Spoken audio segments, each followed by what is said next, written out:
이 새벽을 주님과 3부 돌아왔습니다. 크리스천 헤럴드는 신문을 시작으로 라디오, 이제는 공중파 채널인 18.88을 통해 텔레비전으로도 함께 하실 수 있습니다.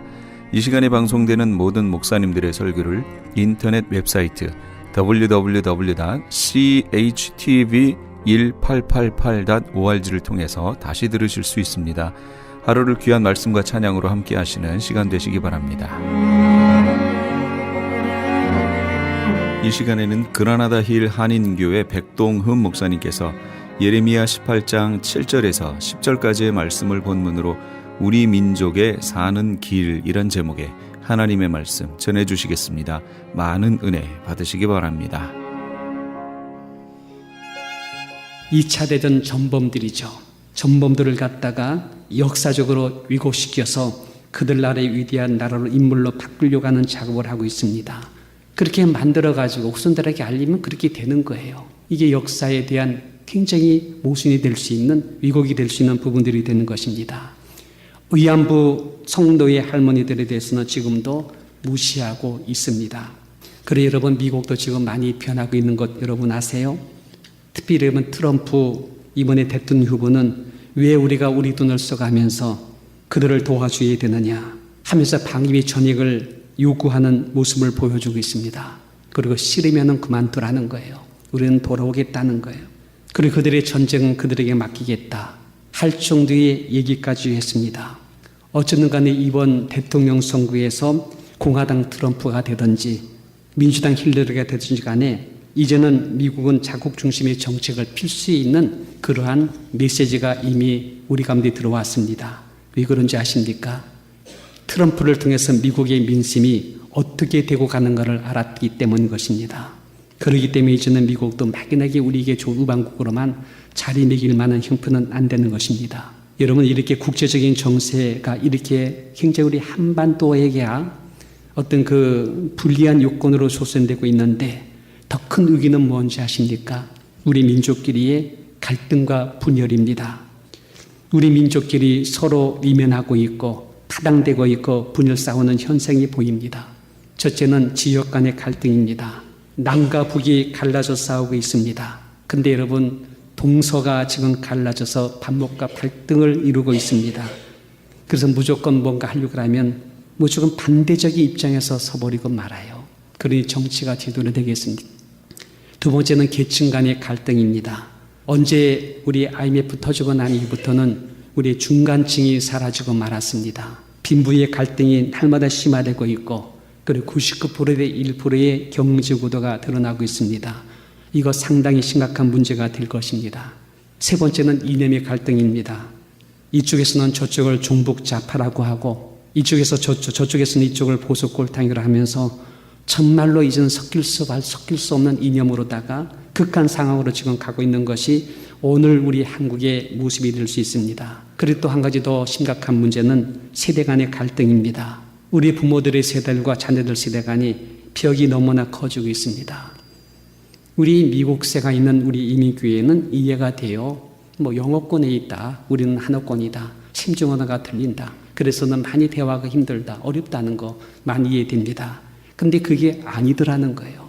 우리 한국에 있는 부모와 자녀 세대가 너무나 갭이 형성되고요. 이질 문화가 들어오고 있다는 거예요. 단절이 되고 있다는 거예요. 그 맥과 뿌리가 이어지고 있지 않다는 거예요. 사도행전 사사기서 2장에 보니까는 자녀 세대가 다음 세대가 아니라 다른 세대로 변질되는 이 모습을 보여주고 있다는 것입니다. 이 작은 한반도 땅에 남북으로 갈라진 땅에서 또 이렇게 동서로 갈라진 땅에서 갈등과 분열이 계속 나누어지는 이런 것이 우리 민족의 더 큰 위기가 되어지고 있다는 것을 우리가 알고 넘어가야 됩니다. 오늘 이 시대의 흐름에 대해서 잠깐 제가 말씀을 드리겠습니다. 첫째는 우리나라가 생존의 시기가 있었다는 것입니다. 그때가 언제 사십니까? 일제의 강점기예요. 그때는 여러분 죽느냐 사느냐 생존 시기였고 또 6.25 전쟁 시기입니다. 여러분 그때는 사람은 있어다오. 이것이 여러분 하나의 유행어같이 퍼진 시기였습니다. 저도 여러분 경험 못했습니다만은 45년 해방되기 전에는 일본이 2차 대전을 일으켰습니다. 그러고 난 다음에 우리 한국 백성들에게서 공출해 갔습니다. 다 뺏어갔습니다. 하다못해 집에 있는 쇳덩이 하나, 숟가락, 젓가락 다 뺏어갔습니다. 대포를 만든다고, 총알을 만든다고 다 공출이라고 하면서 뺏어갔습니다. 학교의 종도 뺏어가서 종을 치지 못했다고 말합니다. 그리고 젊은 청년은 징병당하여 전쟁터로 끌려갔고, 나이든 어른들은 징용당하여 노동터로 끌려갔습니다. 우리 어린 자매들은요, 위안부를 해가지고 성노예로 끌려가서 고통과 억울함을 살았습니다. 이때 나라 위에 싸우겠다고 하는 우리 민족 중에서 독립군으로 간 사람들은 3대 각오를 했다고 말합니다. 무슨 각오입니까? 얼어 죽을 각오, 얼어 죽을 각오, 굶어 죽을 각오, 총 맞을 각오. 이때는 생존을 위한 몸부림빼기였었습니다. 일제해방 후에는 남북이 갈라지게 되죠. 이것도 우리 뜻이 아니라 38선 이북에는 소련이 들어왔고 38선 이남에는 미군이 들어오면서 갈라놓게 된 것입니다. 1950년 들어와서는 북한이 김일성이가 소련 무기를 공급받아서 남한을 일방적으로 쳐들어왔습니다.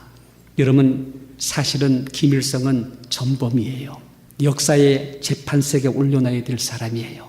근데 지금 북한에서는 김일성이 전범이 아니라 최고의 통치자로 지금도 정신적인 그런 모습으로 갖고 있지 않습니까? 역사는 한번 이런 것을 심판할, 정리할 분명한 이유가 있다.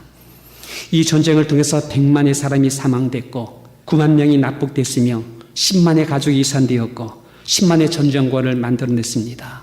이것을 우리 남한만 통일하고 한다면은 북한을 통기하고 중국을 포함시키면은 그 사망자 숫자는 3배, 4배 이상이 될 것입니다. 6.25 전후에 우리 한반도는 재태매가 되었습니다. 정말 이때는 생존을 위한 모습이었습니다. 그때는 사람아 있기만 한다면 그게 행운이었고 복이었다라고 말씀드릴 수 있는 시기였습니다. 여러분, 이때 우리 민족이 너무나 아팠습니다. 너무 고통스러웠습니다. 근데 저기에 큰 기둥 하나가 있었어요. 사람들이 울고 싶은데, 사람들이 의지하고 싶은데 저기 큰 기둥 하나가 있었습니다. 그래서 그 기둥 붙잡고 엉엉 울었대요. 막 울었대요. 위로받았대요. 그 기둥이 뭐냐 할 때 하나님의 교회였던 것이었습니다. 교회가 그들에게 위로를 주었고 희망을 주었으며 정신적 지주가 되었다. 이것이 역사가였던, 교회 역사가였던 민경배 교수가 강조했던 말이 되는 것입니다. 그리고 난 다음에 두 번째는요, 생계를 위한 시대가 되었습니다. 얼마나 가난하고 배고팠는지. 전쟁 이후에 우리 민족은요, 그 땅은 황폐하게 벌어진 바가 되었어. 얼마나 배가 고팠는지 산에 가서 나무 껍데기를 갖다가 벗겨다가 삶아 먹었다. 초건 목피의 시대일 것입니다. 아마 이 시대에 사는 분들이 우리 어른들 계실 겁니다, 여기에. 아마 그분들 얘기 들어보게 되면 정말로 참 이렇게 생계를 위한 몸부림이 얼마나 그게 달았는지 알게 될 것입니다. 제가 어릴 때에 들리는 얘기라면, 제가 5살, 6살 그때쯤이에요. 들리는 얘기면은 누구 아이가 죽었대, 저희 지적 중에서 누가 죽었대 라는 얘기를 들으면서 그 형인데, 그 형인데, 들어보니까는 제대로 먹지 못해서 영양실조에 걸려서, 그리고 여러분 그 감기 걸리니까는 폐렴이 악화되면서 제대로 약 처방도 받지 못해가지고 이렇게 죽어진 아이들이 많았다는 것을 이야기합니다. 보릿고개가 나는 뭔지 몰랐어요. 보릿고개는 그저 노래 가요에 나오는 어떤 언덕인 줄 알았습니다. 근데 보릿고개가 뭐였습니까? 그 보리를 베는 날이 언제예요? 보리를 패가지고 그걸 그 곡식 만든 날이 언제예요?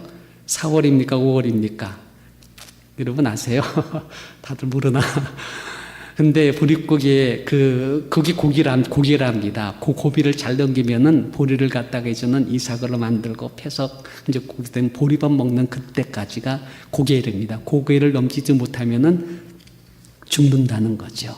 그걸 넘기면은 또 이제는 보리밥 먹으면서 또 살 수 있다 하는 보릿고개라고 말합니다. 우리 최 집사님은 즐겨 말하는 것에 보릿고개를 누가 없앴느냐? 라면이 없었다고 말합니다. 60년대 초창기에 라면이 들어오면서 그 고기를 넘겼다. 그런 얘기를 하는 걸 들었습니다. 이 씨는 하루에 3끼만 먹으면 부자였습니다. 행복했습니다. 2끼만 먹어도 부러울 것이 없는 시대였습니다. 저희 집은 저녁에 누룽국수 즐겨 먹었어요.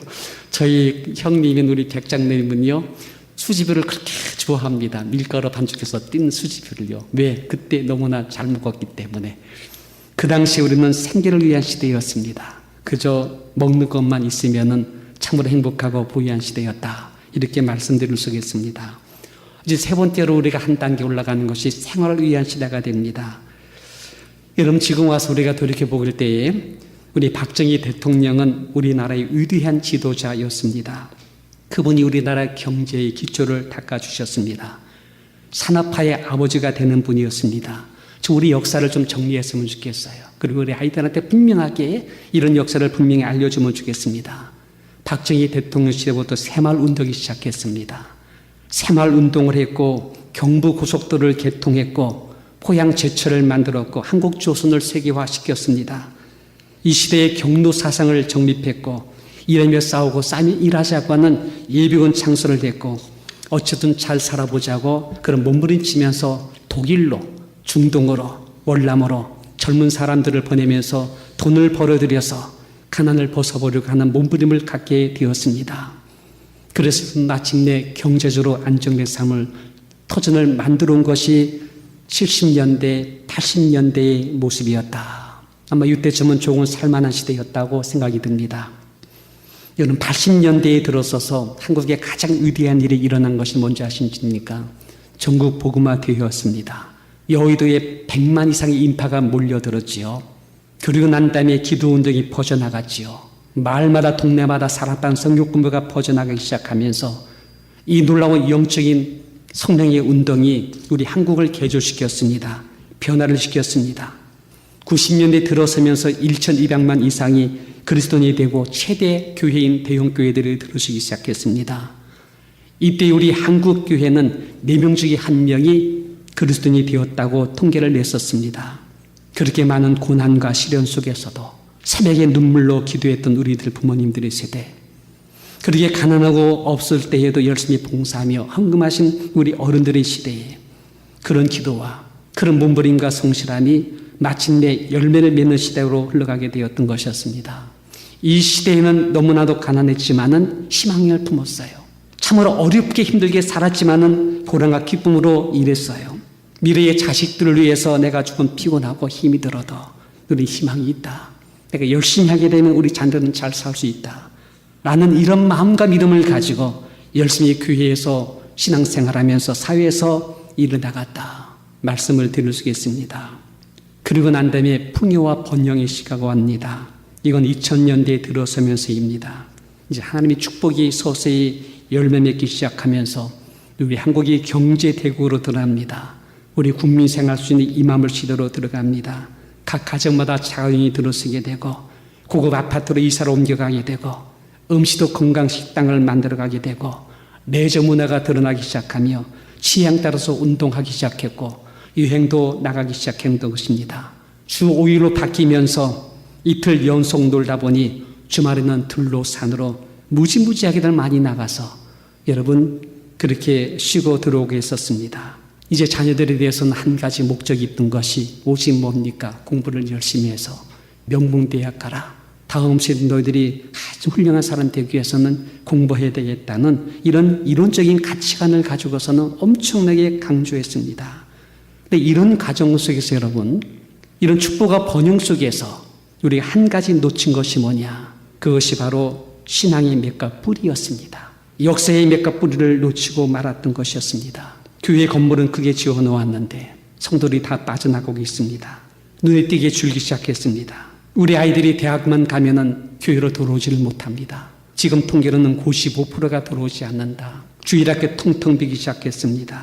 지금 와서 보니까는 신앙의 맥뿌리, 역사의 맥뿌리를 이어주는 것이 아니라 우리 한국교회의 전반적인 메시지가 기복이었어요. 번영이었어요. 번영신학밖에 없었어요. 이것이 물질 만능주의로 시작게 만들어주고 거기서 얻어진 결과 갖고 하나의 향락과 쾌락으로 지우치게 만든 것입니다. 이것이 여러분 라오디아 교회 현상으로 드러났습니다. 부족함이 없다. 부유함이 없다. 나는 풍족하다. 번영이다. 잘된다. 라고 하고 있는데 그 내면에 있는 영적인 측면에서는 공고합니다. 가련합니다. 가난하고 눈먼 것, 벌거벗이 그런 것을 알지 못하고 살아온 것이 되었습니다. 이런 영적인 빈곤함이 들어오면서 이단이 급증하게 되고 이단으로 성도님들이 많이 빼앗겨서 100만 이상이 이단으로 흘러갔다고 말합니다. 그리고 앞으로도 이런 추세가 굉장히 많이 급속히 흘러갈 것이라고 말합니다. 그러면서 여러분, 언젠가 OECD 국가에서 우리 민족의 술 소비량이 1위가 됐대요. 청소년 흡연율이 1위가 됐대요. 부정부패도 1위랍니다. 이혼율이 2위랍니다. 그리고 언제부터 경도 사상이 무너지고 부모 공경 사상이 효사성이 무너지고 신문에 들려오는 소식이 패륜적 사건들이 끊이지 않고 살아나고 날이 갈수록 도덕성이 실이 떨어지고 있습니다. 어쩌면 여러분, 풍요롭고 번성한다는 것, 잘 사는 것이 역사의 우기가 됐다는 것입니다.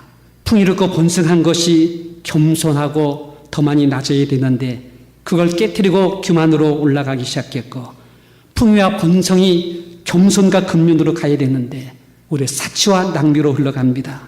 그리고 여러분, 이 풍요와 번성이 가장 치명적인 성적인 질서를 파괴하면서 이혼율이 급증하게 되고 패륜적 사건들과 퇴폐물이 물들면서 여러분, 성문화가 방탕과 음탕함으로 물들어갔다는 것입니다. 이것이 무서운 것이 되는 거예요. 우리 하나님은 이런 역사의 현상을 보면서 경고를 많이 해 주었습니다. 너희들이 잘 될 때에, 너희들이 번성할 때에 나를 잊을까 염려된다. 나를 잊어버리고 너희들이 태행함으로써 후퇴되게 되면 필연 너희들을 망한다, 멸절한다, 이런 말씀을 많이 주고 있습니다. 그래서 서서히 맥이 끊어지고 세성불길이 범람하면서 물타버리게 되면 눈에 가시가 되고 허리에 채치게 되고 그 바다에 온모가 되면서 멸절이 된다. 그런데 여러분, 이런 역사가 지금 오늘 우리 시대에 똑같은 모습으로 재현되고 있는 모습을 목격하게 되는 것입니다. 이런 시대의 흐름을 우리가 보면서 우리 몇 가지 말씀을 드리려고 합니다. 우리 한번 예레미야서 18장을 보시기 바랍니다. 18장을 보게 되면 이런 말씀이 나옵니다. 우리 한번 7절에서부터 10절까지 우리 똑같이 한번 같이 봉독해 보겠습니다.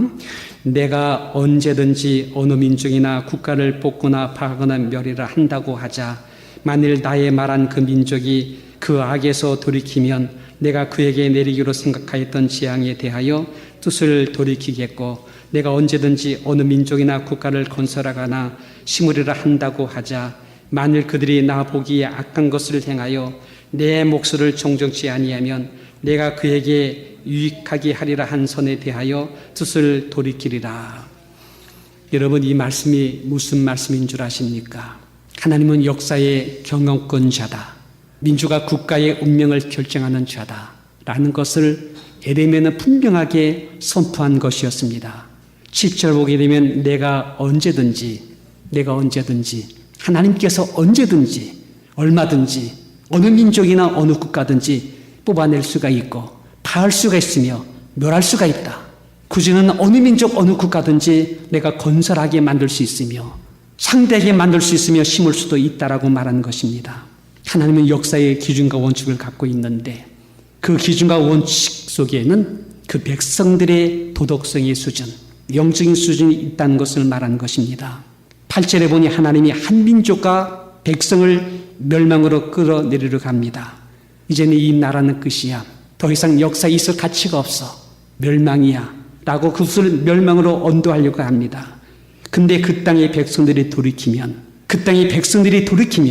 내가 그에게 내리기로 생각했던 지향에서 그 뜻을 돌이킬 수가 있다라고 말씀하고 있습니다. 9절에는 한 나라 민족이 축복을 주고 번성기로 했답니다. 내가 축복을 주마. 미래가 잘 되도록 내가 만들어 주마. 그런데 그 백성들이 내 목소리를 청둥치 아니하면 그 선한 일에 대해서 내가 뜰을 돌이킨다는 말씀을 주고 있습니다. 여러분, 이 말씀을 왜 한 줄 아십니까? 이스라엘 백성입니다. 이스라엘 백성이 선택 받은 민족이라고 의기양양했습니다. 자신들은 율법이 있는 백성이라고 말했습니다. 성전이 있다고 말했습니다. 그러나 하나님은 우리를 향하여 번영이 있고 축복만 있을 것이라고 믿었습니다. 여러분, 만약에 우리가요, 이스라엘 백성같이 나는 교회에 다니고 있어. 하나님 말씀을 내가 순복하고 있고 교회 와서 내가 열심히 봉사하고 충성하고 있어. 그러니까 우리의 미래는 축복이요 번영이야 라고만 믿고 있다고 한다면은 예레미야가 말한 것이 그건 잘못된 신앙이다. 너희가 만약 하나님께로 향하여 도르지 않는다면, 그 말씀을 순복하지 않는다면, 청중하지 않고 너희들 스스로 이루는 길을 간다면은 너희를 향하신 하나님 축복과 번영을 주고자 하지만은 그리하지 못하게 된다면은 미래는 덮길 수 없는 재앙이 될 수 있다는 것을 말씀하고 있는 것이 되는 것입니다. 여러분, 이 말씀을 우리 가운데 알려주면서 우리에게 주는 귀한 교훈이 있습니다. 첫째는요, 이후에 이스라엘 백성 어떻게 됐는가? 멸망되었다는 것입니다. 예레미야는 이를 위해서 울었어요. 이 민족의 미래를 향하여 보면서 울었습니다. 글로 가면 안 되는데 왜 이 민족이, 이 백성들이 개인이 절로 가는 거 하면서 많이 울면서 그들을 향하여 말씀을 주었는데, 그런 말씀하는 조차 그게 듣기 싫어서 예레미야를 돌려쳐 죽이 버린 그 땅의 사람들이 되어진 것입니다. 그리고 난 후에 예루살렘은 함락당합니다. 성전은 불타버립니다. 그리고 여러분, 왕은요, 그 혓바닥이 갈고리에 꼬여가지고 신발도 쓰지 못한데 세 사람이 묶여가지고 끌려가는 비참한 현장이 됐으니, 왕조차 이렇게 끌려갔으니 그 백성들 얼마나 많이 고통 속에 죽음으로 당했을까요? 이때 젊은이들, 똑똑하고 유능한 사람들이 다 사로잡혀 바벨론으로 잡혀갑니다. 그래도 거기에서 무당 노릇하는 거예요. 그들 중에 하나가 다니엘 같은 사람이었습니다. 여러분, 하나님은 저울추를 가지고 계십니다. 다니엘서 5장 25절에 보니까는 메네메네덱 바르신 기억나시죠? 하나님이 저울추를 대어보니까 저울추의 미달이다 하고 그것이 판단되는 순간에 하루아침에 그 나라, 제국나라가 하루아침에 무너지는 모습을 보여주었습니다. 하나님은 지금도 많이 참고 있으세요. 많이 참고 기다리고 있으세요. 그런데 여러분, 포화 상태라는 거 있어요. 임계점이라는 게 있어요. 어느 날 임계점이 드는 순간에 물이 변하여 하나의 여러분이 수증기 되는 것 같이 어느 순간이 지나게 되면 다시는 이런 시대가 오지 못하는 은혜의 마지막 시대가 끝자락에는 변하는 시대가 되면 그때는 엄청난 재앙의 시대가 올 수 있는 것인데, 이제 그것이 자꾸 눈앞에 다가온다는 생각이 들어요. 이건 넘어오지 못하는, 오늘 우리 시대로 들어오지 못하는 영원한 임계점 넘어가는 멸망의 시대로 가는 것 같다는 생각이 요즘 포덕포덕 들 때가 있다는 것입니다. 여러분, 이것이 역사입니다. 이 역사를 잘 분석한 사람들이 이스라엘 랍비였습니다. 그래서 이스라엘은 이런 역사의 비극을 당하지 말자, 하나님이 잘해줄 때에, 은혜의 때에 더 각성을 시키며 더 기억나게 하고 잊지 말게 하며 더 많이 겸손하며 더 많이 낮은 자리에서 정신적으로 영적으로 무장시키자 라는 것이 랍비들의 역사적인 사명이 되었다는 것입니다. 그래서 여러분, 역사는 배워야 되고 교훈받아야 되고 잊지 말고 기억해야 된다는 것을 말씀 주고 있는 것입니다. 우리 또 한 가지가 있습니다. 두 번째는요, 그런 하나님에 대한 경외하는 것입니다. 참 어느 때는 굉장히 두렵습니다. 민주라고 하는 것을 가지고, 인권 생명을 가지고 동성애를 갖다가 지켜 세웁니다. 그리고 여러분, 민중이나 인권을 가지고서는 그러고 난다면은 그들이 원하는 것을 다 거기다 깨맞춤으로써 기존 국가의 질서라든가 이런 걸 갖다가 지금 다 뒤바꾸고 있습니다. 상당히 지금 문제가 심각합니다. 여러분, 어떤 분이 그런 얘기 했습니다. 동성애는요, 차라리 원자폭탄 같은 거 한 방 터치고 나면 다시 이걸 재건할 수 있는 기회가 있대요. 전쟁은 한번 터지고 난 다음에 많이 무너지면 다시 재건할 수가 있대요. 근데 동성애는요, 그렇게 되지를 못해요. 다음 세대는 어떻게 해요? 이게 들어가 버려요. 이걸 바꿀 수가 없다는 거예요. 영원히 구제할 수 없는, 멸망으로 갈 수 없는 무서운 사상인데 이걸 아무런 겁도 없이들 수용하고 받아들이며, 이제 여러분 조금 있어 보세요. 우리 장로교 다 동성애 인정할 것이고요. 동성애 목사 세울 것이고, 그러고 난 다음에 그들을 위해서 교회에서 그들을 위해서 주례할 것이고, 그렇게 되어지게 되어 있습니다. 글로 가게 되어 있습니다. 우리는 주님을 두려워해야 됩니다. 그 말씀을 청중하면서 경외해야 됩니다. 그에게 묻고 구해야 됩니다. 그의 외아들 예수님의 사랑을 가볍게 여겨서 안 됩니다. 지금 이 은혜의 때에 구원의 날 임의로하지만 안 되는 것입니다. 여러분, 지금 우리 교회가 편하지요? 좋지요? 그저 환영하고 좋아하지요? 안 나오면 안타까워하면서 다시 오라고 권면하고 하지요? 그러니까 쉽게 여러분 생각할 때가 아니라는 것입니다. 지금 은혜의 때의 구원의 날, 하나님 앞에서 책임 있는 성도의 삶을 살 때가 되었고, 삶의 현장에서 하나님 사람으로 지금 우뚝 서 있을 때가 되었다. 시편 2편은 말합니다. 세상의 군원들아 지혜를 얻어라. 세상의 간원들아 교훈을 받으라. 하나님을 경외함으로 섬기며 떨며 즐거워할지어다. 그 아들에게 입맞추라. 그렇지 아니하면 길에서 너희가 갑자기 망한다. 그의 진노하심이 어느 날 순식간에 임할 것이라고 말씀하고 있습니다. 이사야 33장 6절에는 너희 시대에 평안함이 있으며 구원과 지혜와 지식이 풍성할 것이니 이는 여호와를 경외하는 것이 너희 시대의 보배가 될 것이라고 말하고 있습니다. 하나님을 경외하셔야 돼. 은혜의 때에 구원의 날을 갖다가 쉽게 생각하지 말아야 돼. 저는 오늘 아침에도 예배하는 현장에 우리 장 집사님 찬양하고 갈 때 저 뒤에서 이제 들어와서 앉으면서요. 마음이 그렇게 감격이 돼요. 예배가 있다는 것이 얼마나 감사가 되고 귀한지요. 여러분 이 시간 드려진 예배 속이 예배의 역사 속에 어느 날 증발해 버리게 되면 이 땅이 어떻게 될 줄 아십니까? 그때 오는 비참함과 그때 오는 절망은요 엄청날 거예요. 근데 미래 어느 날 그렇게 될 수 있다는 겁니다. 지금까지 그라나다 힐 한인교회 백동흠 목사님께서 귀한 하나님의 말씀 전해주셨습니다. 그라나다 힐 한인교회는 만 341 우들리 애비뉴 그라나다 힐에 위치하고 있습니다. 이 시간 방송 들으시고 신앙상담을 원하시는 분은 전화 818-360-1339 818지역 360-1339번으로 문의하시기 바랍니다. 시민권 신청, 부모님, 배우자, 자녀 영주권 신청, 취업이민, 종교이민, 학생비자, 신분 변경, 추방유예, 결혼, 공증. 인생이 달린 이 모든 일 어디에 맡겨야 할까요? 한인타운 연장자 센터의 모츠기관인 주눈사랑채 이민법률센터에 맡기세요. 21년 이민법 경력의 박창영 이민국 공인변호인이 성심을 다해 도와드립니다. 올림픽과 윌튼 323-735-7888 323-735-7888. LA 한인타운에 있는 프레이즈 교회에서는 매주 주일 오후 2시에 요한계시록 2차 강해가 10월 말까지 진행됩니다. 이방 교회와 대체 신학으로 인해 가려진 이스라엘과는 어떠한 관계가 있는가? 우리가 왜 이스라엘을 알아야 하는가?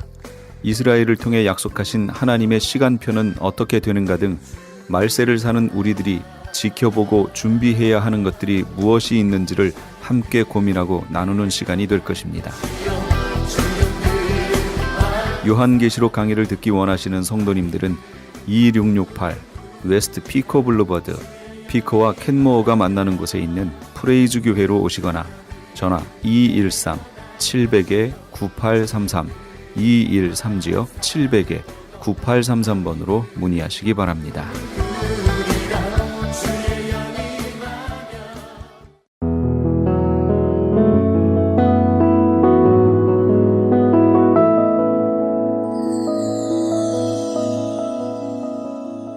지금 여러분께서는 AM 1650과 인터넷을 통해 미 전역과 전 세계로 방송되는 크리스천 헤럴드의 이 새벽을 주님과 3부 함께하고 계십니다. 방송 시간과 설교 편성표는 크리스천 헤럴드 신문 주간 편성표나 홈페이지 chtv1888.org에서 확인하실 수 있습니다. 계속해서 이 시간에는 나성 서부교회 서건오 목사님께서 요나서 4장 1절에서 11절까지의 말씀을 본문으로 성내는 것이 어찌 옳으냐라는 제목의 하나님의 말씀 전해주시겠습니다. 많은 은혜 받으시기 바랍니다. 내가 계획한 것은 이거고 이렇게 하면 잘 될 것 같은데 어떻게 이 일을 따르지 않고 인정하지 않느냐며 내 식대로 내가 깨달은 대로 내가 경험한 대로 하지 않는다고 성을 내고 화를 내는 이런 모습이 우리 주위에 얼마나 많이 있습니까? 어떤 아버지에게 두 아들이 있었는데 이 둘째 아들보다 큰 아들의 성도 이게 문제인 겁니다. 둘째 아들은 아버지가 살아 계시는데 재산을 달라고 막 졸르기 시작합니다. 자식이기는 부모 없다고 그렇게 강청을 하니까 무례하고 불효와 같은 행동이라도 재산을 떼서 둘째 아들에게 줍니다. 받자 말자 먼 나라로 가서 그 재산을 허랑방탕하며 다 소비하고 맙니다. 이제 굶주렸지만 돼지가 먹는 쥐염 열매 하나 줄 수 없는 그런 신세가 되고 만 거예요. 그 굶주린 배를 움켜쥐고 둘째 아들이 아버지 집을 생각합니다. 내 아버지 집에는 먹을 것이 많은데 나는 여기서 줄여 죽는구나. 일어나서 아버지 집으로 갑니다. 아버지는 멀리서 오는데 이미 그 둘째 아들을 알아보고 달려가서 어긋맞으며 기뻐하며 그를 맞아들이고 송아지를 잡습니다. 풍악소리, 춤추는 소리, 막 잔치를 벌입니다. 그때 들에서 일하다가 돌아온 큰아들이 옵니다. 와보니까 자기 집에서 풍악소리와 춤추는 소리가 들리니까 종을 보내서 무슨 일인가 알아보게 합니다. 알아봤더니 집을 나간 동생이 돌아왔다는 거예요. 아버지가 너무나 기뻐서 송아지를 잡고 그렇게 잔치를 하고 있다는 이야기를 들었습니다. 그렇다면 저와 여러분들이 그 큰형이라면 어떻게 했겠습니까? 아마 들고 있던 농기구를 던져놓고 그냥 달려가서 내가 너 얼마나 보고 싶은지 아느냐, 형이 너 얼마나 걱정했는지 아느냐, 그러면서 얼싸안고 아버지 죄송합니다. 아버지가 기다리기 전에, 마음 졸이기 전에 내가 이 동생을 찾았습니다. 아마 그렇게 하지 않았겠습니까? 근데 이 본문에 나오는, 성경에 나오는 이 큰아들은 그렇게 하지 않았어요. 분이 났습니다. 아니, 아버지 재산을 창기와 함께 다 먹어버린 그 동생이 돌아왔다고, 뭘 잘했다고 송아지를 잡고 잔치를 하냐면 마음에 분노가 있어서 집으로 들어가려 하지 않았습니다. 아버지가 그 집에서 나와서 형을 설득하는 내용이 누가복음 15장에 나옵니다. 여러분 보십시오. 자기 나름대로는 화를 내고 분노할 만한 이유가 있다고 생각합니다. 나는 이것 때문에 분노하고 있어, 나는 이것 때문에 지금 마음이 상해 있어, 그렇게 말하지만 자세히 쳐다보면, 분석해보면 그 이유는 내 마음대로 안 된다는 거예요. 내 뜻대로 안 된다는 거예요. 내가 생각하고 계획된 대로 안 된다는 거예요. 왜 나를 몰라줘? 왜 나를 인정하지 않아요? 이 이유 때문에 분노하고 다투는 일들이 얼마나 많습니까? 이런 다툼이 교회 밖에만 있습니까? 교회 안에도 날 좀 인정해줘, 날 좀 주목해줘, 왜 나를 몰라줘? 끊임없이 자기 때문에, 자기 마음대로 안 된다고 분노하고 성을 내고 다투는 일들이 얼마나 많이 있습니까? 예수님께서 예루살렘 성전을 방문하셨을 때 예수님이 분노하셨습니다. 예수님께서 예루살렘 성전을 방문하셨을 때 만민이 기도하는 집이라고 그렇게 기대하고 가셨는데 짐승 소리, 그 다음에 동전을 바꾸는 환전상들의 소리, 장사하는 사람들의 소리로 가득했습니다. 예수님은 화를 내시면서 분노하셨죠. 책지를 들고 그들의 비둘기 파는 사람의 상을 엎으시고, 그죠? 성전을 깨끗이 청결케 하시면서 이 집은 만민이 기도하는 집이라 일컬어야 되는데 너희들이 강도의 소굴로 만들었다고 책망하셨습니다. 예수님의 이 분노와 가인의 분노, 요나의 분노는 전혀 다릅니다. 의로운 분노셨습니다. 하나님의 영광이 땅에 떨어진 현실을 두고 기도하는 집이어야 될 성전이 장사지의 소굴로 변하는 것을 보시고 예수님이 진노하셨지만 그 진노는 가인의 진노와 전혀 다른 거예요. 오늘 우리가 만약 분노해야 된다면 예수님이 분노하셨던 이 거룩한 분노, 의로운 분노를 품으시기를 주님의 이름으로 축원합니다. 그것이 아니라면 내 마음, 내 생각, 내 뜻대로 안 된다고 불쑥불쑥 화를 내고, 그죠? 죽여라. 이건 우리 삶 속에서 다 물리쳐야 될 줄로 압니다. 사랑하는 성도 여러분, 야고보서 1장 20절 말씀해 보면 사람이 썩내는 것은 하나님의 의를 이루지 못한다라고 했어요.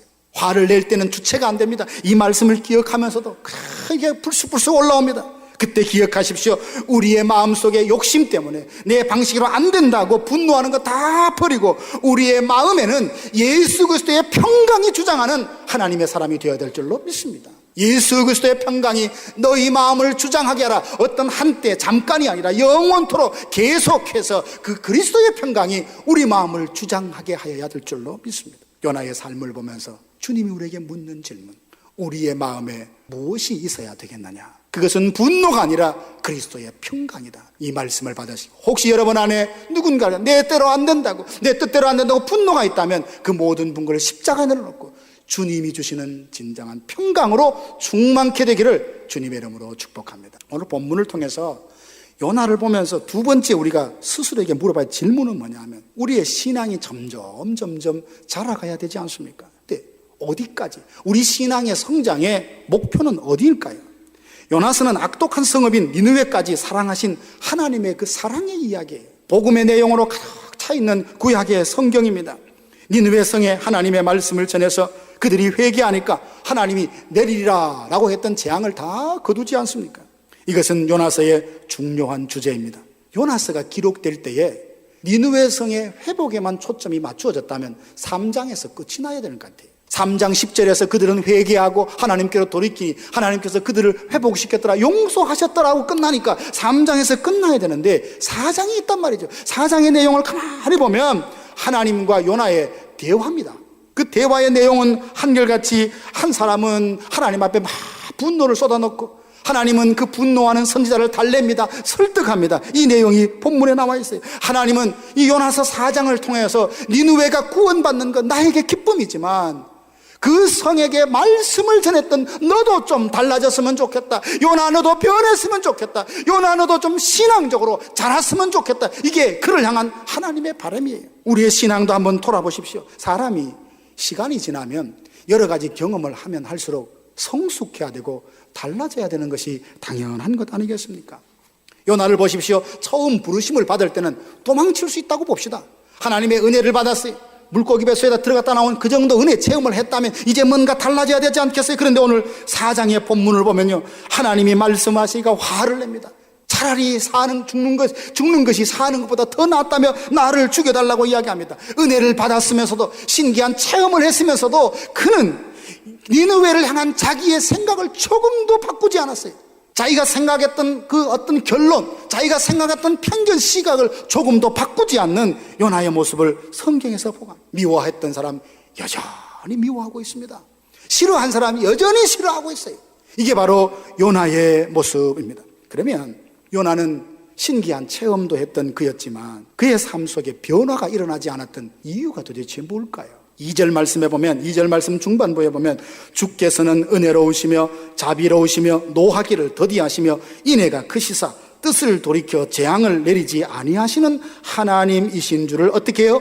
내가 알았습니다. 이 사람은 하나님 아는 사람이에요. 하나님은 이런 사람이다. 은혜로우시고 자비로우시고 용서하시는 분이시다라는 걸 알았는데 하나님에 대한 지식까지 가진 그가 어떻게 이렇게 달라지지 않고 변화가 안 되는 걸까요? 알고 있는 지식이 그의 영혼에 온전히 사로잡지 못했습니다. 에베소서 4장 16절 보면 우리가 다 하나님의 아들을 믿는 것과 아는 일에 하나가 되어 예수 그리스도를 아는 것과 믿는 일에 하나가 될 때 그리스도의 장성한 분량에까지 자란다라고 했습니다. 변화되려고 성숙하려고 마음에 가졌다 할지라도 아는 것만 가지고는 자라지 않는다는 거예요. 예수 믿는 사람들 오죽했으면 세상 사람들이 뭐라고 비웃습니까? 말쟁이라고, 말밖에 없다고. 아는 것 많대. 하나님 누구냐면 줄줄줄줄줄 설명합니다. 예수님 누구냐면 줄줄줄줄 설명해. 그러나 당신이 내가 그렇게 증거하고 옳다고 알고 있는 하나님이 내 인격을 온전히 지배하여 주셔서 내 영혼과 삶에 그분을 닮아가는 삶의 변화와 성장이 없으니 내가 하는 말이 정말 진짠가? 세상 사람들은 궁금해하고 의문을 탄다는 겁니다. 요나가 물고기 뱃속에서 고백했던 내용도 한번 보십시오. 그는 하나님을 나의 하나님으로 고백해요. 분명히 선원들의 손에 의해서 바다에 던져졌는데 그는 물고기 뱃속에서 뭐라고 고백합니까? 하나님이 나를 이 바다 깊은 곳에 던지셨다고. 하나님이 하셨대. 눈에 보이는 어떤 사건 속에서 배후에 숨어있는 배후에 역사하시는 하나님을 온전히 인정하고 찬양합니다. 니느웨는 구원받을 수 없다고 생각했던 그가 구원은 하나님께 있다며 그의 신앙의 고백을 합니다. 야, 참 이제 이 사람이 제대로 됐구나 싶은데 물고기 뱃속에서 그렇게 고백했던 그가 물고기 뱃속에 나오자마자 그는 원점으로 원상태로 되돌아간 것 같아요. 하나님이 다시 그를 부르기 전에는요 하나님을 찾지도 않아요. 다시금 두 번째 거기로 가라 할 때까지는 하나님을 찾지도 않아요. 우리 그런 모습 없어요. 급할 때는 하나님밖에 없습니다. 내 생명 다 드릴 테니까, 내 재산 다 드릴 테니까 하나님 도와주세요. 도와주셨어요. 문제가 해결됐어요. 그러면 하나님 어디 간지 없는 것처럼 물고기 뱃속에 들어가기 전이든 후든 전혀 삶의 변화가 없는 어제와 오늘이 똑같고 오늘과 내일이 똑같다면 하나님 우리를 보면 얼마나 안타까워하시겠어요. 그래서 요나의 삶을 통해서 하나님이 우리에게 질문하는 건 뭐냐 하면 자라가라는 거예요. 예수 그리스도의 장성한 분량에까지 끊임없이 계속해서 자라가라. 이게 하나님이 우리를 향하신 소원입니다. 자라가려고 하면 우리의 삶에 하던 패턴도 좀 달라져야 됩니다. 나는 그날은 절대로 기도하지 않았어. 그러더라도 내가 하지 않았던 그날 다시 한번 어느 순간 하나님께서 마음을 주시면 무릎을 꿇고 기도도 해보고, 나는 한 번도 누구에게 예수 믿으라고 해보지 않아서 그 패턴 끝까지 죽을 때까지 지켜야 되는 것 아니잖아요. 성령께서 내게 도움을 주시고 기회를 주시면 그래, 내가 부끄럽지만, 내가 참 자신은 없지만 하나님이 내게 기회를 주시나 보다 하고 입을 벌려서 말해보는, 내가 이제까지 해보지 않았던 일, 그게 하나님이 기뻐하시냐면 거기에 무릎도 꿇어보고 기도도 해보고 철야도 해보고 금식도 해보고, 그래서 하나님이 나에게 어떻게 새로운 은혜를 주신지 이 맛을 봐야 잘하지 않겠습니까? 이것을 맛보아야 하나님이 어떤 분인지 하나님을 알아가는 그 지식이 풍성해지지 않겠습니까? 청년들을 제자 훈련할 때 헌금에 대해서 언급을 하면서 물어봤습니다. 너희들 헌금을 주일헌금 얼마 하니? 한국에서 1,000원 한대. 1,000원. 1불 정도 하는 거죠. 얼마 동안 그렇게 했니? 그러니까 20년 동안 1,000원 했대요. 그랬니? 잘했다. 그 다음 말을 하지 않겠습니다. 우리가 이렇게 뭘 할 때 마음이 없이 그냥 할 때가 참 많습니다. 하나님은 끊임없이 상황 가운데 너희들이 10번 하나님 앞에 엎드렸다면 이제 20번, 30번, 100번 하나님 앞에 엎드리는 너희의 삶의 패턴을 한번 바꾸어 보라고. 맨 먼저 아침에 눈을 뜨면 신문을 찾고 세상의 뉴스를 틀기 전에 하나님이 오늘 나에게 무슨 말씀을 하시나 성경을 펼쳐보고 살아보는 그 하루가 이틀이 되고 사흘이 되고 일주일이 될 때 우리의 믿음이 자라나지 않겠습니까? 어제처럼 오늘도 그대로 살고 내일도 오늘처럼 그대로 산다면 우리 삶의 변화와 성장이 없지 않겠습니까? 요나를 바라보면서 주님이 말씀하십니다. 자라가라. 다른 사람보다 조금 잘하는 정도로 만족할 것이 아니라 어제보다 조금 나은 것에 만족하지 않고 거룩하고 숭고한 목표를 의식을 가지고 나는 예수님처럼 할래, 예수님처럼 닮아갈래, 예수 그리스도를 닮기 위하여 믿음의 경주를 부단히 달라감으로 우리의 믿음이 점점 자라가는 것. 하나님 그거 원하십니다. 요나는 40일이 지나면 니느웨가 무너지리라 그렇게 선포했습니다. 그가 이전과 달라졌다면 거기 뒤에 해설이 좀 붙어야 되지 않겠습니까? 40일 지나면 니느웨가 무너지리라. 그러니까 이 40일 기간 안에 꼭 회개하라.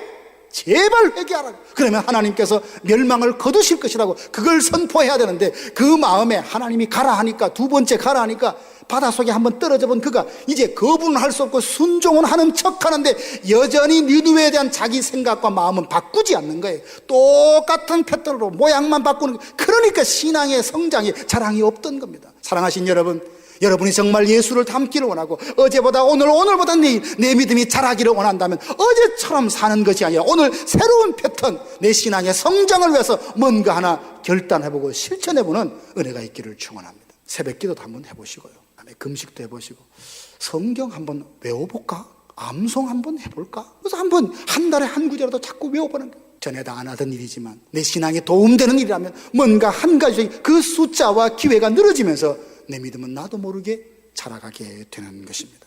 가룟 유다를 보십시오. 예수님을 3년 동안 따라다녔습니다. 기록에 보면 예수님의 그 제자들의 돈깨를 맡았다 했으니까 예수님이 얼마만큼의 재정이 있었는지 저는 잘 모르겠습니다. 그런데 나름대로 참 똑똑했던 것 같아요. 예수님이 그 가룟 유다에게 그 돈깨를 맡길 정도였으니까 3년 동안 따라다니면서 가룟 유다가 뭘 받겠어요? 가이사라 빌립보에서는 오병이의 기적을 베푸는 것을 눈으로 봤어요. 둘씩 짝을 보내서 전도를 보낼 때는요, 귀신을 쫓아내는 능력과 병을 고칠 수 있는 능력도 줬잖아요. 아마 틀림없이 가룟 유다는 사탄도 쫓아내고 아마 병도 낫게 되는 그런 일들 눈으로 봤을 거예요. 그뿐만 아닙니다. 6월절 날 예수님이 허리에 수건을 들으시고 대야에 물을 덮고 발을 닦아주실 때에 자기 발도 예수님이 다 이렇게 세족시켜 주신 겁니다. 이런 경험을 했음에도 불구하고 불쑥 그 자리에서 일어나서 예수님을 은30을 받고 팔아버리는, 어떻게 이런 일이 있을 수 있냐고 그런 말씀을 들었습니다. 예수님이 알지만 예수님에 대해서 알고 있는 그 지식이 그의 온 영혼을 사로잡지 못했다는 것. 말로는 하나님에 대해서 아무리 설명할 줄 알아도 그 내가 설명하는 말씀이 내 영혼에 부딪히고 나를 새롭게 하고 나를 온전케 하는 말씀으로 내가 믿고 신뢰하지 않는다면 나는 그저 종교인일 뿐 신앙과는 관련 없는, 어제나 오늘 아무런 변화 없는 그 세월을 계속하게 될 것이 아니겠습니까? 사랑하신 여러분, 이제 입술로만 고백하는 하나님이 아니라 하나님을 아는 그 지식이 나의 온 영혼을 사로잡아 예수 그리스도 앞에 복종하게 하시고 우리의 인격과 삶이 주님을 닮아가게 되는 은혜가 있기를 주님의 이름으로 축원합니다. 요나의 삶을 보면서 우리에게 스스로 던지는 질문은 세 번째는 뭐냐 하면, 나는 어떨 때 무엇으로 인하여 기뻐하는 사람인가 라는 질문입니다. 스위스의 법학자인 힐티라는 사람은 행복론이라는 책에서 마음에 넘치는 기쁨은 언제나 신앙을 참으로 증명하는 것이다 라고 말했습니다. 예수 믿는 사람의 그 믿음의 진짜는 그 사람 말로 말하면 기쁨이 드러나야 된다는 거죠. 성령의 9가지 열매 중에 하나가 기쁨이 아닙니까? 사람들에게 기쁨이라는 것은 얼마나 신기한 에너지가 되는지 모릅니다. 흥이 나고 기분이 좋으면 뭐라도 하잖아요. 웬만한 어려움 다 이렇게 헤치고 감당하는 것을 보게 됩니다. 근데 사람들이 이 기쁨을 얻는 이유도 여러 가지예요. 승리를 통해서 얻는 기쁨도 있습니다. 엘라 골짜기에 팔척대는 골리앗이라는 장수가 고래고래 소리를 치면서 이스라엘 그 군대를 마주 모욕을 합니다. 듣는 그 소리가 얼마나 지겹고 짜증났고 힘들었겠습니까? 그런데 누가 맞서서 골리앗과 싸울 사람이 아무도 없네요.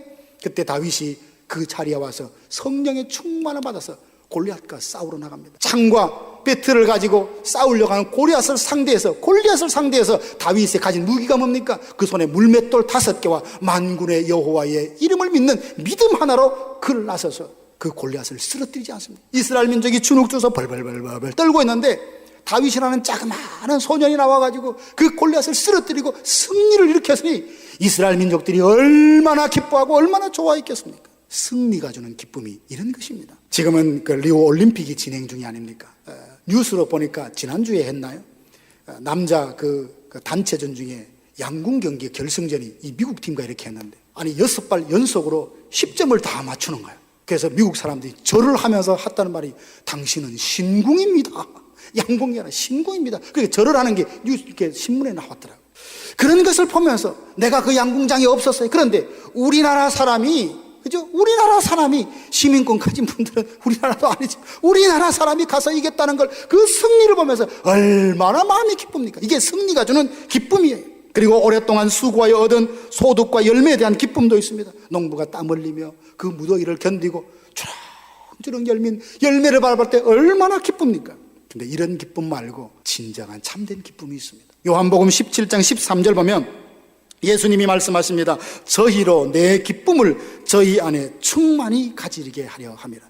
예수님 안에 있는 그 기쁨을 예수님이 우리에게 주신답니다. 그 기쁨을 누리고 그리고 그 기쁨을 통하여서 하나님의 영광을 드러내라 말씀하고 계십니다.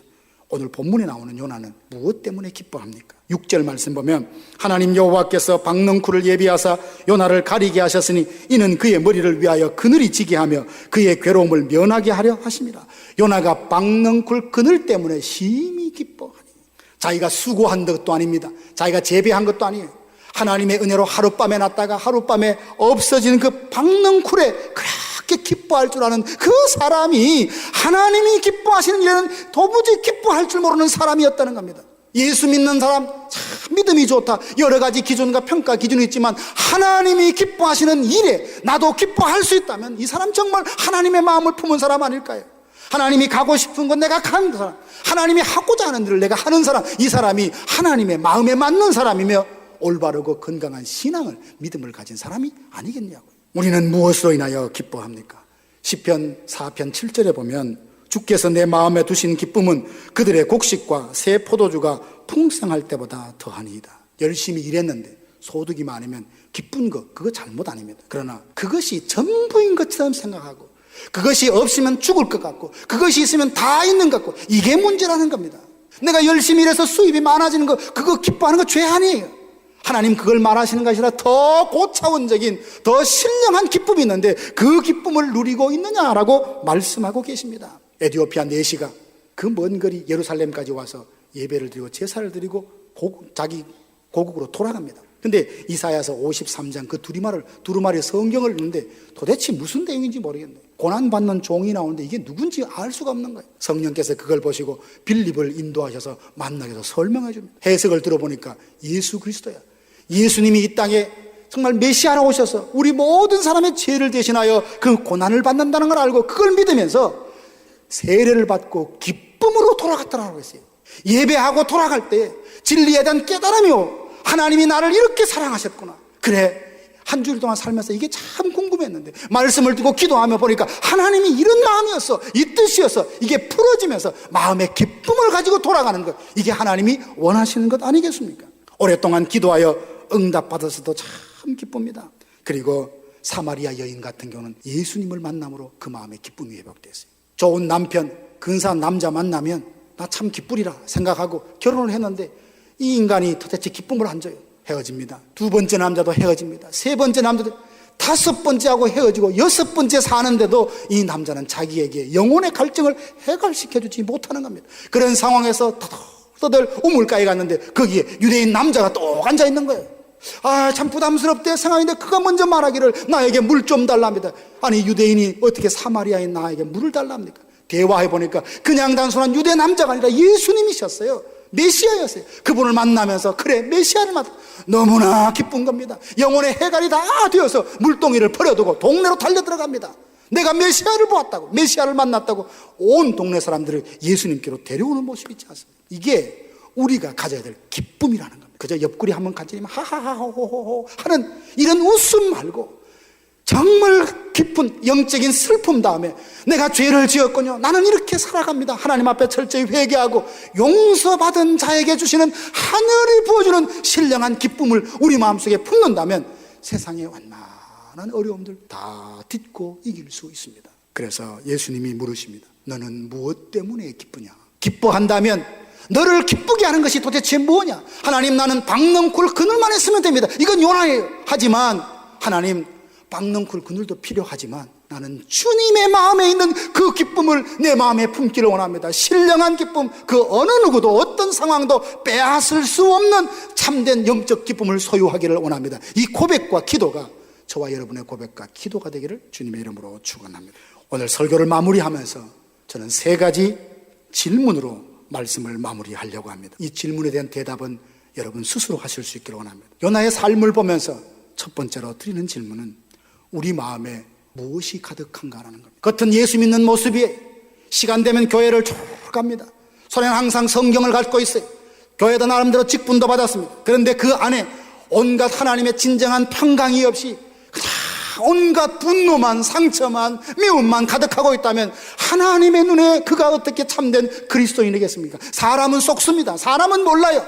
근사한 말투, 종교적 어투를 누려놓으면 참 믿음이 좋은가 보다 말하지만 우리의 중심을 깨뜨려 보시는 하나님을 어떻게 속이겠습니까? 여러분 마음을 한번 보십시오. 내 마음에 도대체 뭐가 있나? 뭐에 대해서 원망, 불평, 그리고 분노가 있느냐? 아니면 그리스도의 평강이 내 마음에 있나? 물어보시고 분노가 있다면 다 쏟으시고 그리스도의 평강이 여러 마음을 주장케 되는 일이 있기를 주님의 이름으로 축원합니다. 두 번째 질문은 시간이 지나면서 나는 점점 자라감이 있는가, 변화가 있는가, 여러분 스스로를 한번 돌아보시길 바랍니다. 어디까지 자라야 되는가?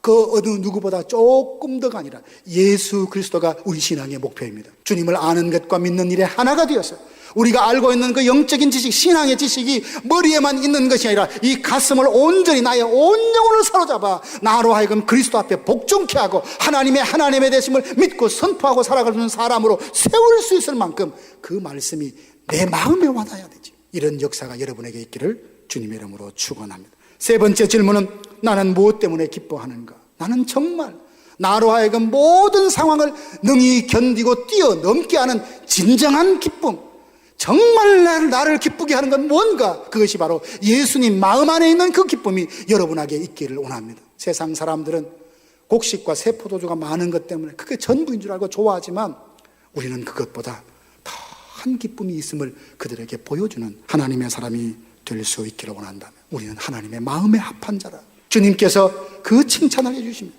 우리를 통하여 주의 뜻을 펼쳐가는 위대하고 멋진 인생이 될 줄로 믿습니다. 지금까지 나성서부교회 서건호 목사님께서 하나님의 말씀 전해주셨습니다. 나성서부교회는 하나님께 기쁨이 되는 교회라는 비전 아래 영적 생명력이 넘치는 교회, 예수님을 닮아가는 교회, 영적 리더십을 발휘하는 교회를 추구하고 있습니다. 이 시간 방송을 들으시고 신앙에 도움을 받기 원하시는 분들은 323-937-7323 323지역 939-7323번으로 문의하시거나 1218 사우스 페어팩스 애비뉴 로스앤젤레스에 위치한 나성서부교회로 오시기 바랍니다.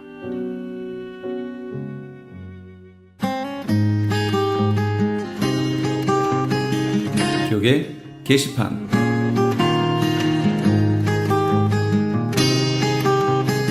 미 동부 버지니아에 있는 서울 장로교회에서 담임 목사를 청빙합니다.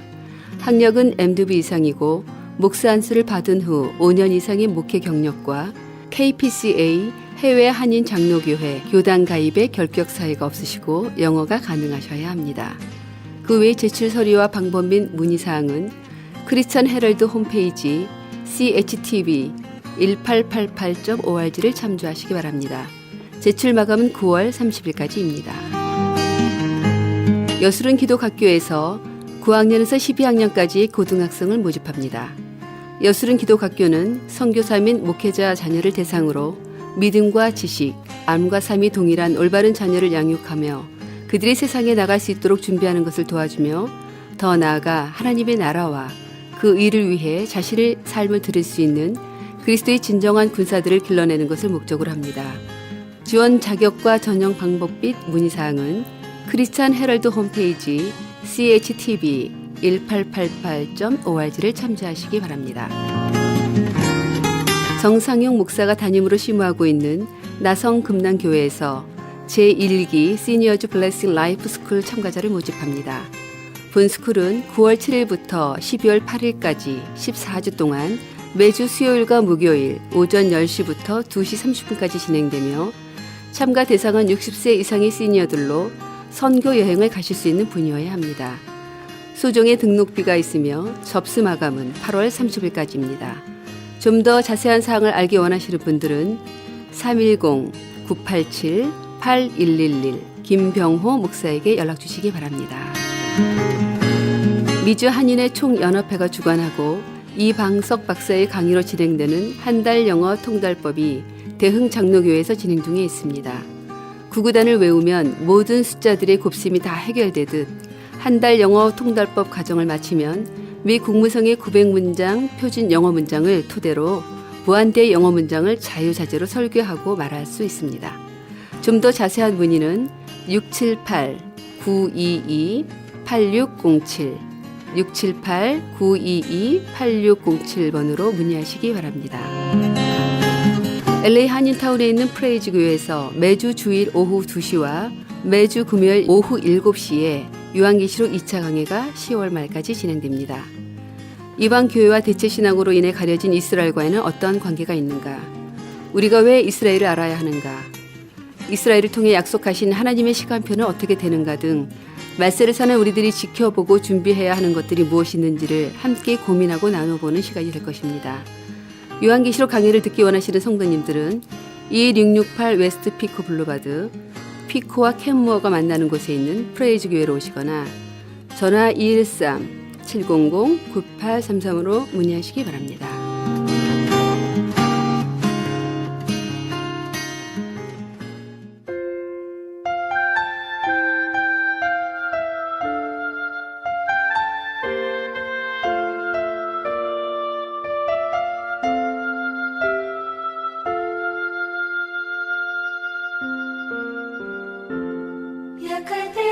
어느 부인이 남편에게 싱크대 위에 전등이 좋지 않으니 좀 고쳐달라고 부탁했습니다. 남편은 알았다고 대답은 해놓고 그냥 하루를 넘겼습니다. 다음 날 부인은 언짢은 투로 불평을 했지만 그날도 그냥 지나치고 말았습니다.